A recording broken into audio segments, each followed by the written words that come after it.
अफगानिस्तान पर किसी भी वक्त बड़ा हमला होने वाला, पाकिस्तान की तरफ कुछ कर गई है फौज। अफगानिस्तान का ऑपरेशन इस्लामाबाद शुरू। अफगानिस्तान में मुल्ला मुनीर की सेना की एयर स्ट्राइक के बाद तालिबान बहुत गुस्से में। पाकिस्तान पर हमले के लिए तालिबान के लड़ाके तैयार। पाकिस्तान को मिट्टी में मिलाने के लिए तालिबान के लड़ाके निकल चुके।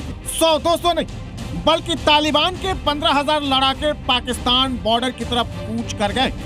तालिबान इस बार ड्राइंग लाइन को बदलने वाला। तालिबान ने 19 अफगान नागरिकों की मौत का बदला मुल्ला मुनीर की सेना से लेने का ऐलान कर दिया। इसके लिए तालिबान ने तैयारी पूरी कर ली है। तालिबान अब पाकिस्तान पर फुल एंड फाइनल अटैक करने वाला है। ऐसा हमला कि मुनीर की 7 पुश्तें याद करेंगी। तालिबान की धमकी सुनकर पाकिस्तानी डरे हुए हैं और अब मुल्ला मुनीर और ख्वाजा आसिफ को गालियां दे रहे हैं। तालिबान ने अपने टैंक का रुख पाकिस्तान की तरफ मोड़ दिया। अब तालिबान हाईटेक अमेरिकी हथियारों से मुल्ला मुनीर की फौज को चुन चुन कर मारने वाला। पाकिस्तान में अब न तो शहबाज शरीफ महफूज है, न मरियम, न ही मुल्ला मुनीर। तालिबान किसी को भी नहीं छोड़ेगा।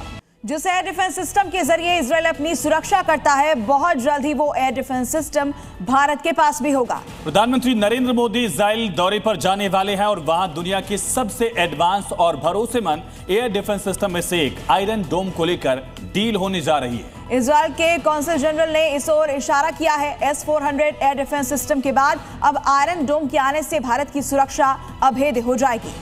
दरअसल आयरन डोम इजराइल का सबसे जबरदस्त इनोवेशन माना जाता रहा है और ये दुनिया के सबसे उन्नत और विश्वसनीय मिसाइल डिफेंस सिस्टम में से एक कहा जाता है। आयरन डोम डिटेक्शन, ट्रैकिंग, कंट्रोल और फायर यूनिट सिस्टम के तहत इसी मॉडल पर काम करता है और ये छोटी दूरी की मिसाइलें और रॉकेट को हवा में ही तबाह करने की क्षमता से लैस है। दरअसल आयरन डोम के साथ 2 और सिस्टम काम करते हैं। मीडियम और लॉन्ग रेंज के मिसाइल इंटरसेप्टर भी इसमें लगे होते हैं, जिसमें पहला है डेविड स्लिंग, जो 40 से लेकर 300 किलोमीटर की रेंज की मिसाइल इंटरसेप्ट कर सकता है, और दूसरा है एरो सिस्टम, जो 2400 किलोमीटर की रेंज वाली मिसाइलों को भी इंटरसेप्ट करके उनको तबाह कर देता। आयरन डोम की क्षमता का अंदाजा आप इसी बात से लगा सकते हैं कि ईरान की 90% मिसाइलों को इजराइल ने इसी सिस्टम से नष्ट करने का दावा किया है और इसको लेकर प्रधानमंत्री नरेंद्र मोदी के दौरे के साथ ही डील की उम्मीद।